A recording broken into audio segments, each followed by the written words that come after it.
नमस्कार किसान साथियों, मेरे पास कुछ किसान भाइयों की कमेंट आई थी कि हमने अपनी लहसुन की फसल में क्लोरोपाइरीफॉस दे दिया है, उसके बाद भी हमारे जड़ का विकास नहीं हो रहा है।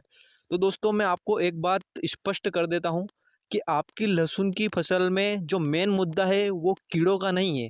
यानी कि आपकी लहसुन में जो क्लोरो है वो मुख्य भूमिका निभाता ही नहीं है। कीड़ों की प्रॉब्लम नहीं है दोस्तों। लहसुन की फसल में जो मेन प्रॉब्लम होती है वो फंगस की होती है। जड़ों में रूट रोट डिसीज लगती है जो कि आपकी जड़ों को खराब करती है। एक तरह की फंगस होती है, जहाँ पर अधिकतर लहसुन की बुआई होती है वहाँ पर वो फंगस जरूर लगती है और वह जड़ों का विकास ही नहीं होने देती, जड़ों को खराब करती है, जड़ों को गला देती है। तो आपका जो मेन मुख्य भूमिका निभाता है फंगीसाइड। क्लोरो तो आप नहीं भी देंगे तो भी चलेगा।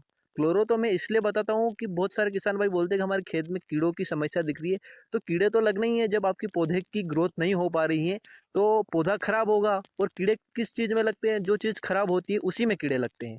तो अगर पौधा की ग्रोथ ही नहीं करेगा तो उसको कीड़े ही खाएंगे, जमीन में कीड़े तो रहते ही हैं। तो मेन समस्या आपके कीड़ों की नहीं है, आपकी जड़ का विकास। मेन मुद्दा जो है वो जड़ का विकास का है और उसमें मुख्य भूमिका निभाएगा फंगीसाइड। तो आपको फंगीसाइड देना है और उसके साथ में जड़ के विकास के लिए ह्यूमिक एसिड और जो माइक्रोन्यूट्रेंट आता है, यानी कि जो सीवीड एक्सट्रैक्ट आता है और उसमें अन्य माइक्रोन्यूट्रेंट आते हैं जो कि ग्रेन्युअल फॉर्म में होता है। जैसे कि बायोविटा ले लीजिए, सुमिटोमो कंपनी का लाटू ले लीजिए, जोटो ले लीजिए, या फिर आप इफ़को कंपनी का सागरिका ले लीजिए। कोई भी एक ऐसा प्रोडक्ट जिसमें ह्यूमिक एसिड और सीवीड एक्सट्रैक्ट और माइक्रोन्यूट्रेंट का कंटेंट मौजूद हो, तो ऐसे तत्व आप लीजिए और उनको भुरकाव कीजिए। यदि आप क्लोरो नहीं भी देंगे तो चलेगा, आपको मेन एक फंगीसाइड लेना है, एक कोई भी ह्यूमिक एसिड लेना है और उसके साथ में जो आपका सीवीड एक्सट्रैक्ट और माइक्रोन्यूट्रेंट रहता है उसको लेना है। उनको आपको मिक्स करके खाद में अच्छे से, यदि आपकी लहसुन की फसल 60 दिन से पहले की है तो आप आराम से उसे यूरिया खाद में मिक्स करके उसका भुरकाव कीजिए। और भुरकाव करने से पहले आपकी लहसुन का जो खेत है वो गीला नहीं होना चाहिए, उसमें पहले से आपके थोड़ा सूखा होना चाहिए और वो खेत जो है वो पानी मांगता हो। उस समय आप भुरकाव करेंगे तो उसका रिजल्ट आपको बहुत ही क्लियरली मिलेगा। तो आप इस बात का अवश्य ध्यान रखें कि आपको क्लोरो अगर नहीं भी देंगे तो चलेगा। क्लोरो तो और आपकी फसल में नुकसान यह करता है कि जो मित्र कीट है अपने, उनको भी वो मार देता है। जैसे कि जो केंचुए होते हैं उनका भी वो नष्ट करता है उनको भी। तो इसलिए क्लोरो मेन मुख्य भूमिका निभाएगा ही नहीं। मेन मुख्य भूमिका निभाएगा फंगीसाइड, माइक्रोन्यूट्रेंट, सीविड एक्सट्रैक्ट और जो ह्यूमिक एसिड है वो। तो आपको क्या करना है कि फंगीसाइड लेना है।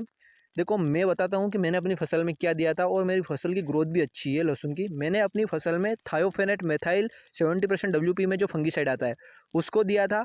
और उसके साथ में मैंने लिया था PI इंडस्ट्रीज़ का कीटाजिन। दोनों को केवल मैंने मिक्स करके अपने जो इफ़को 12-32-16 खाद है उसमें, और मिक्स करके उसको मैंने अपनी 1 एकड़ की फसल में दे दिया था।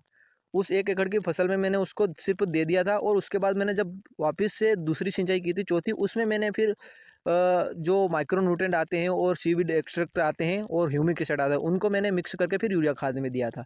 तो मैंने क्लोरो तो दिया ही नहीं अपनी फसल में, फिर भी मेरे लहसुन की फसल का विकास अच्छा है, जड़ों का विकास भी काफ़ी अच्छा है।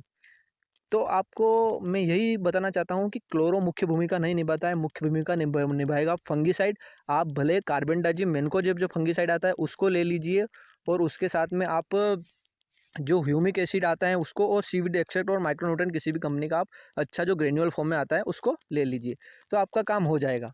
तो आपको इस प्रकार से शेड्यूल बनाकर ये करना है। उसके बाद आपको स्प्रे का शेड्यूल बनाना है।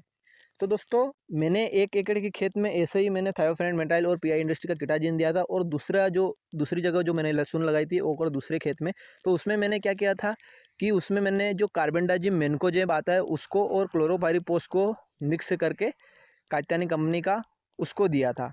और उसके साथ में ह्यूमिक एसिड और वो सीवीड एक्सट्रैक्ट मिला के मैंने दिया था। तो मैंने ऐसे अलग अलग प्रयोग किया तो दोनों का मुझे रिजल्ट अच्छा मिला, क्योंकि मैंने उसमें मेन चीज़ जो फंगस को नियंत्रित करने वाले फंगीसाइड है जो कि अपने रूट रोड डिसीज को नियंत्रित करते हैं, मेन उसको मैंने डाला था। तो उसका आप ध्यान रखें। तो उम्मीद है कि जानकारी आपको समझ में आई होगी। वीडियो अच्छा लगा हो तो वीडियो को लाइक कर दे, चैनल पर पहली बार है तो सब्सक्राइब करके बेल आइकन को प्रेस कर दे।